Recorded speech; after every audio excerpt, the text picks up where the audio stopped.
हाय दोस्तों, नमस्कार। मैं आकाश कुमार। जैसा कि आप लोग को पता है कि हमारा क्लास स्टार्ट हो चुका है। ये आपका पॉलिटी का क्लास है। पॉलिटी का मतलब ये होगा कि संविधान आपका धीरे धीरे कैसे बना।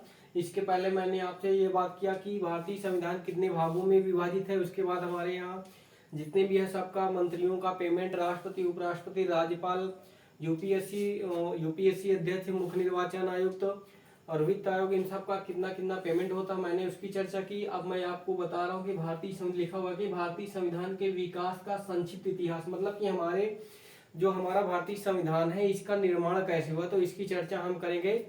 ठीक है दोस्तों, यदि आप मेरे चैनल पे पहली बार आए तो मेरे चैनल को लाइक कीजिए, सब्सक्राइब कीजिए और अपने दोस्तों के साथ शेयर कीजिए। ठीक है दोस्तों, थैंक यू।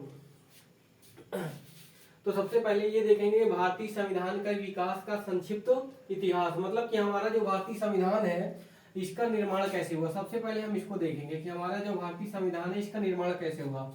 1600 ईस्वी का राजलेख, मतलब 1600 ईस्वी का राजलेख है जो उसको इसके माध्यम से धीरे धीरे बताया गया कि हमारा संविधान किस तरह से बना और यही सब की चर्चा की है। तो हमारा भारत में संवैधानिक इतिहास, ईस्ट इंडिया कंपनी, भारत का जो संवैधानिक इतिहास है ईस्ट इंडिया कंपनी की स्थापना के साथ हुआ। ठीक है, मतलब हमारा जो संविधान है, भारत का जो संविधान बना जब ईस्ट इंडिया कंपनी की स्थापना हुई, उसी के साथ हमारा क्या हुआ, भारत का संविधान भी धीरे धीरे स्टार्ट हुआ। महारानी एजिलावेथ ने 31 दिसंबर 1600 ईस्वी को, ये डेट पूछी गई है। ठीक है, ये डेट और ये 31 दिसंबर 1600 ईस्वी को ईस्ट इंडिया कंपनी की स्थापना की गई। ईस्ट इंडिया कंपनी की स्थापना कब हुई, ये प्रश्न पूछा जाता है, कई बार पूछा गया है। ईस्ट इंडिया कंपनी की स्थापना 31 दिसंबर 1600 ईस्वी को की गई। पूर्वी देशों में 15 वर्षों के लिए, पूर्वी जो हमारा पूर्वी देश है 15 वर्षों तक के लिए व्यापार को क्या कर दिया गया, व्यापार करने का अधिकार दे दिया गया। मतलब ईस्ट इंडिया कंपनी की स्थापना हुई और 15 वर्षों तक पूर्वी देशों में क्या कर दिया गया, व्यापार करने का अधिकार दे दिया गया। इस कंपनी का सारा प्रशासन एक परिषद को सौंपा गया। इस कंपनी का जो सारा प्रशासन था एक परिषद को सौंपा गया, जिसे एक गवर्नर और 24 अन्य सदस्य, जिसमें क्या थे, जिसमें एक गवर्नर थे और 24 अन्य सदस्य थे, जिसे गवर्नर एवं उसकी परिषद की संज्ञा दी गई। जिसको क्या बोला गया, गवर्नर एवं उसकी परिषद की संज्ञा दी गई। ये भी प्रश्न पूछा गया है, ये भी प्रश्न आया हुआ था। एक गवर्नर और 24 अन्य सदस्य थे, तो टोटल कितने सदस्य हो गए, टोटल 25 लोग हो गए। उसके बाद फिर आ जाता है आपका 1726 का राजलेख। 1726 का राजलेख आ जाता है। इसके माध्यम से कोलकाता में, बंबई में, मद्रास प्रेसिडेंसियों के राज्यपालों तथा उनकी परिषद को विधि बनाने की शक्ति दी गई। ये प्रश्न पूछा गया है कि बंबई मद्रास कोलकाता में प्रेसिडेंशियल राज्यपालों को उनका विधि बनाने की शक्ति निम्नलिखित में किस राजलेख के तहत दिया गया। तो कौन सा राजलेख हो जाएगा, 1726 के तहत कोलकाता, बंबई, मद्रास प्रेसिडेंसियों के राज्यपालों को उनकी परिषद की विधि बनाने की शक्ति दी गई। पहले यह शक्ति किसके पास थी, सबसे पहले यह शक्ति किसके पास थी, इंग्लैंड के पास थी। ऐसी शक्ति सबसे पहले इंग्लैंड के पास थी। उसके बाद 1765 ईस्वी में बंगाल, बिहार, उड़ीसा में दीवानी न्याय के अधिकार, राजस्व अधिकार प्राप्त किए। मतलब कि आपका ये हुआ 1765 ईस्वी में बंगाल में, बिहार में, उड़ीसा में क्या हुआ, एक दीवानी न्यायालय का क्या दिया गया, अधिकार प्राप्त किया गया। 1757, ये प्रश्न मोस्ट इंपॉर्टेंट है। 1757 में लॉर्ड क्लाइव बंगाल का क्या बना, बंगाल का गवर्नर बना।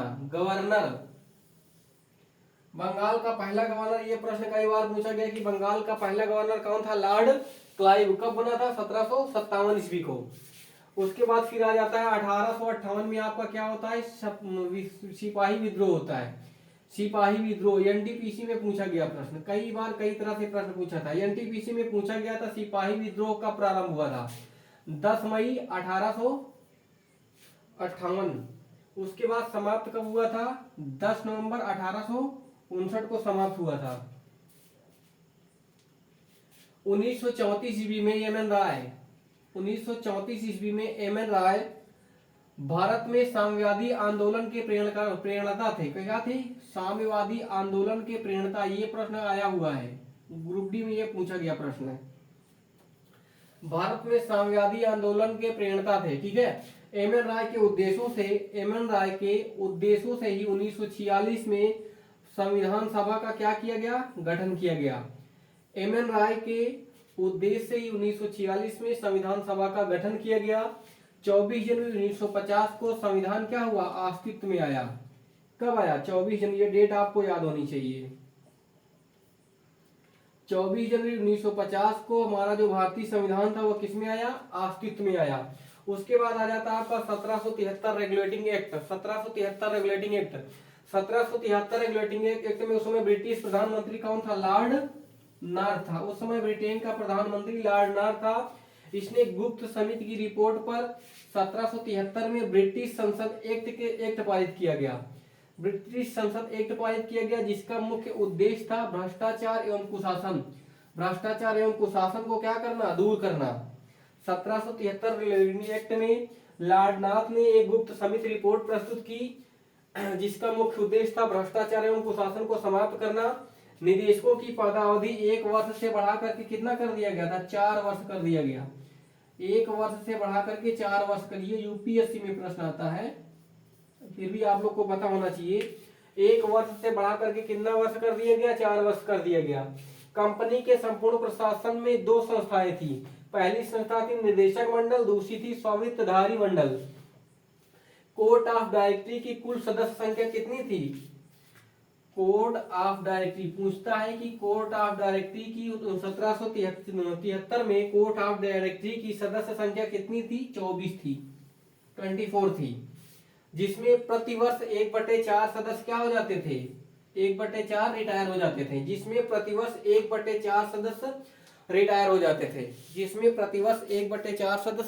जाते थे। उसके बाद फिर